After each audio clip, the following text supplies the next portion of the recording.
டெல்லியில் ஜாஃபர் சாதிக் கைது செய்யப்பட்ட தொடர்பாக என்சிபி அதிகாரி விளக்கமளித்து வருகிறார். அந்த காட்சிகளை தற்போது காணலாம்.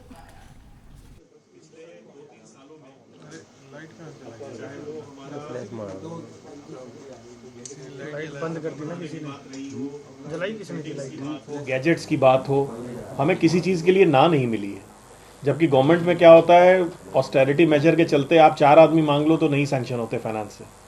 पर एनसीबी में आप ये समझ लीजिए हम लोगों की संख्या करीब 2000 के करीब हो गई। 800-900 होते थे, तो लगभग दुगने हुए हैं।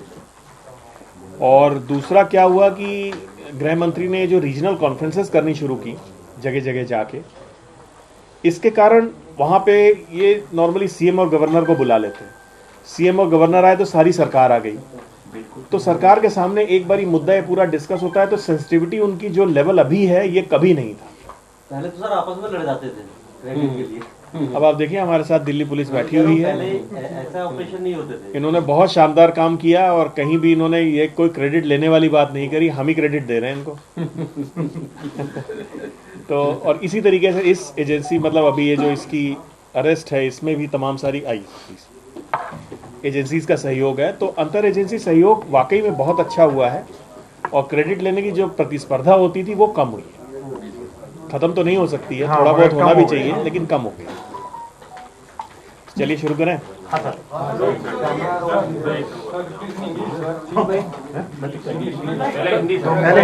पहले हिंदी।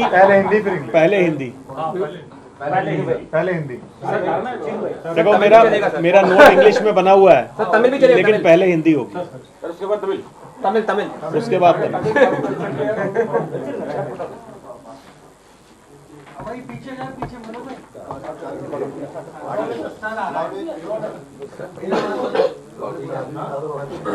आज एनसीबी ने जफर सादिक नाम का एक सरगना जो कि इंटरनेशनल ड्रग रैकेट चला रहा था, और इसका ड्रग रैकेट नई दिल्ली, तमिलनाडु और भारत की कई जगहों से मिलाकर न्यूजीलैंड, ऑस्ट्रेलिया और मलेशिया तक फैला हुआ था।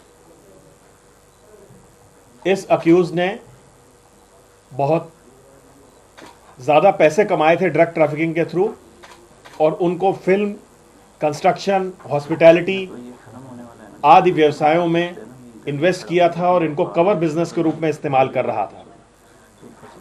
आपको ज्ञात होगा पिछले महीने की 15 तारीख को दिल्ली पुलिस के स्पेशल सेल के सहयोग से हम लोगों ने बसई दारापुर जगह के गोदाम पे छापा मार के 50 किलो सूडोएफेड्रिन बरामद करने में सफलता प्राप्त की थी और 3 अभियुक्तों को गिरफ्तार किया था।